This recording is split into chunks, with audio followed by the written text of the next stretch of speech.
దేవుడు నీకు ధనం ఇచ్చాడు, దేవుడు నీకు ఆరోగ్యం ఇచ్చాడు, దేవుడు నీకు ఆయుష్ ఇచ్చాడు, దేవుడు నీకు నిజంగా సంపదనిచ్చాడు, తప్పు కాదు. కానీ నీకున్న సంపద, నీకున్న ధనాన్ని, నీకున్న ఆయుష్, నీకున్న ఆరోగ్యాన్ని నీ చుట్టూ ఉన్న వారి కోసం ఏమైనా ఉపయోగించగలుగుతున్నావా? సహాయం చేయగలుగుతున్నావా?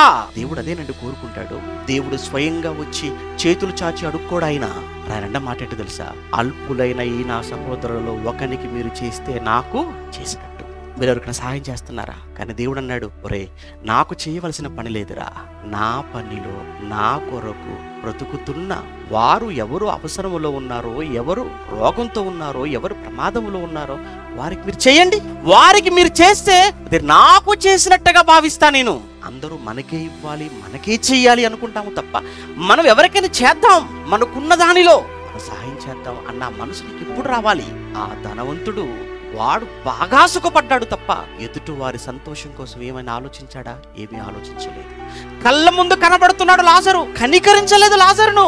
నువ్వు కనికరించనప్పుడు చచ్చిన తర్వాత నిన్నెవడురా కనికరిస్తాడు అంటున్నాడు దేవుడు అక్కడ. చూసారా? ఇక్కడ మీరు ఎవరి పట్ల కనికరం చూపించినప్పుడు, ఎవరికి మీరు సహాయం చేయనప్పుడు, ఎవరి పట్ల దయా గుణాన్ని మీరు ప్రదర్శించినప్పుడు, రేపు చనిపోయిన తర్వాత మీకు కూడా దయ ఉండదిక, కనికరం ఉండదు, జాలి అస్సలు ఉండదు, సహాయం ఎవరు చెయ్యరు.